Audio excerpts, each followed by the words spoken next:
All right, fish cleaning table underway. Got the form built, bringing it up to level, gonna square it out, square it all up, backfill it, grade it out, throw some steel in it, and start throwing the concrete in there. We'll see you on the next step.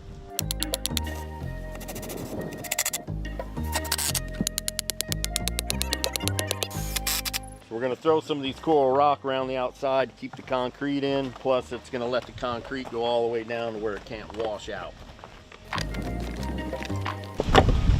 Concrete to get right in there with them coral rocks. Yeah. Be nice. I got plenty of them. Yeah.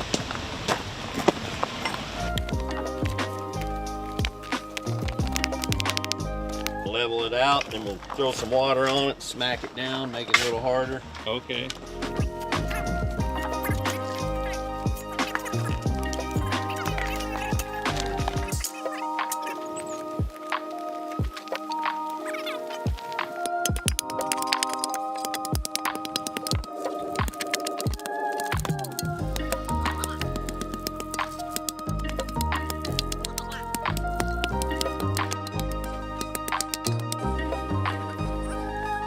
So what's the rebar in there doing? That rebar keep it from cracking. Even if you get like little hairline cracks like you do in, you know, concrete, that rebar keeps it from busting away.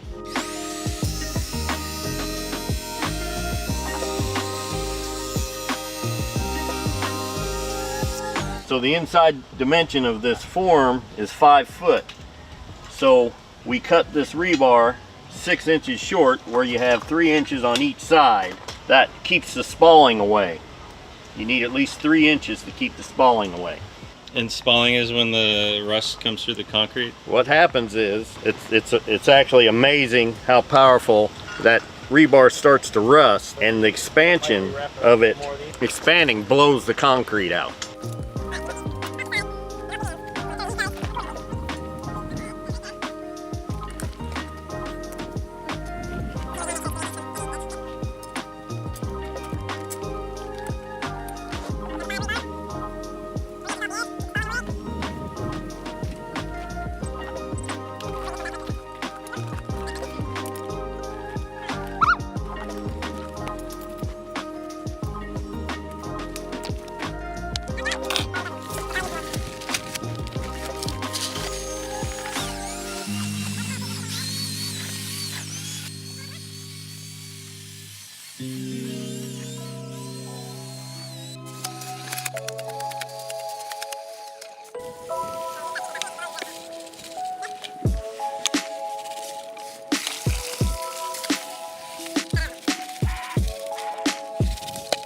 Now we're going to switch up to the fast setting stuff. That way we can get some blocks laid on this today.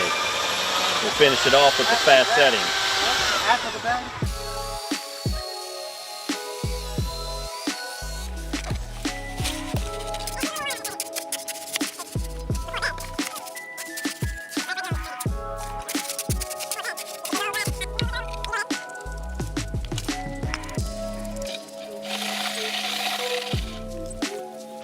So we're topping it off with the fast setting stuff. Matt's putting a finish on it right now.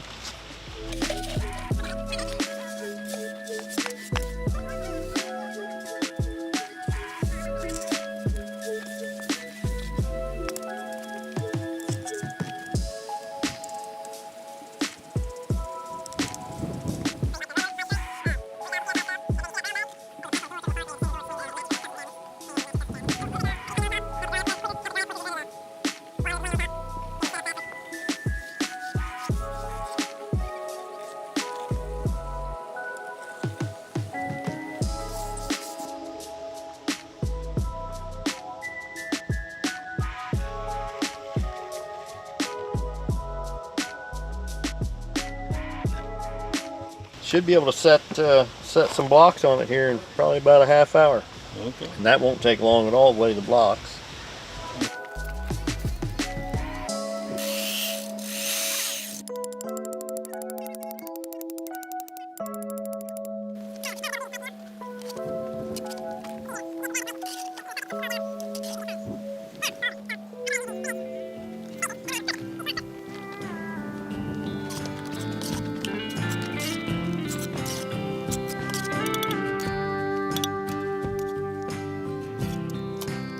there's like a space between them? Well, I make this bigger than the spacer, so it squishes down on it. Then we'll pull these later. Once it dries? Yeah, I mean, it don't even have to be completely dry. Okay. We'll pull them and let it, then we'll fill in the little gaps. But if this was like an art deco type deal, you take and you have a tool and you'll run it right through here and it make a little groove in that line and give it a real nice plush, fancy look to it. If you're doing, you know, glass block or anything art deco-ish. Now a guy that does this all the time, you know, it's all he does is block work. They can knock that. They don't even need a spacer. They can just come through. But generally, them kind of guys don't mess with a small job like this. They're out there trying to bang out the big bucks.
All right, one day fish cleaning table for my buddy Heiko.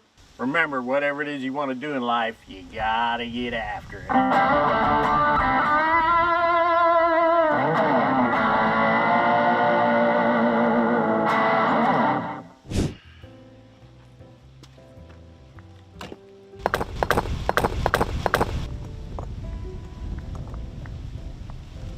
She's looking pretty damn good. I got the fillet table top on it, which is removable, and I can push it forward, pull it forward. I can take it off if I want. I can lift it right out of here, but it's a snug fit when you're filleting on it. It ain't gonna move nowhere. So that's the top. My neighbor actually gave me this top, so he had this piece of wood with this laying on top of it, just how it is now at his house. So we kind of built this whole design based off of this top that I already had. In the future, I might put a couple of screws here, maybe on the side, put a couple of screws that I can hang knives or tools from. This cup holder, I'm actually gonna move to this side. I did some landscaping. I put the rocks going all around it. I'll give it a couple of thunderstorms. The rocks will probably move a bit, get situated. I got more rocks over there to maybe build it up a little bit more over the weeks. I do want to add a couple of pavers in the front, so that way when I'm standing in front of the fillet table, my feet will be at the same level the concrete's at. So raise it up about 4 inches, like 3 or 4 pavers right there will be perfect. I do plan on adding water out here too, so I'm gonna run a hose from the house. I'll run it along the fence and then probably over there somewhere, run it across, and then I'll have running water here at the fillet station. That's the next project. Big shout out to Paul and his team for coming out here and building this for me. He also has a YouTube channel where he does builds and stuff around the Florida Keys. If you want to check him out, The Rhythm of the Florida Keys is his YouTube channel. I'll link it in the video description below. Go give him a follow, check out the stuff he does. We actually did a how to build stone crab traps video that he has up on his channel if you're interested in that, which involves pouring concrete. And I think the first thing I want to fillet on this table is a big shark, which should be in an upcoming episode. So make sure you hit the subscribe button because I got some hopefully wild things we're going to be slapping on this table.